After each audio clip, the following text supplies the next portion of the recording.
derniers jours pour le festival de Deauville. Le festival du film américain a déployé son dernier tapis rouge de la saison, foulé par de nombreuses célébrités, à commencer par la chanteuse Sylvie Vartan et son mari Tony Scotti. Une très rare apparition publique pour le couple. On a aussi pu voir l'ancien Premier ministre Bernard Cazeneuve et son épouse, Véronique Beau. Ils ont pu y croiser la présidente du jury Charlotte Gainsbourg, Yvan Attal et leur fils Ben, en clan.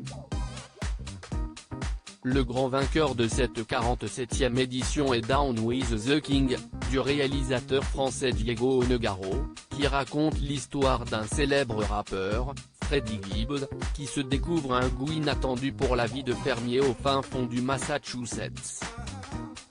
Un long métrage qui avait déjà été présenté à Cannes, en juillet dernier. Je n'ai jamais voulu jouer un rappeur dans un film, mais là c'était bien plus intéressant qu'un film de rap.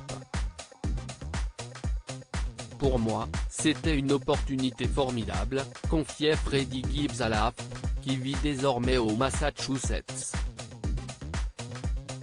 Charlotte Gainsbourg a salué un sujet fort. L'acteur principal est incroyable.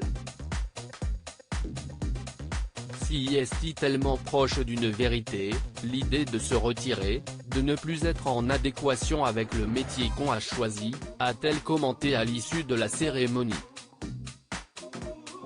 Ce festival était une bulle d'air pour la star, qui a récemment appris que sa maman Jane Birkin a fait un léger AVC et sera éloignée de la scène pour plusieurs mois. Le prix du jury est revenu à Pleasure, le premier film de Ninja Thyberg, en salle le 20 octobre, et à Red Rocket de Sean Baker, deux films qui dénoncent la toxicité des milieux de l'industrie du X. Le prix du jury de la Révélation, présidé par Clémence Poésy, a été attribué à John and the Hall, le premier film de Pasquale Sisto. Le prix du public a été remis à Blue Bayou de Justin Chon.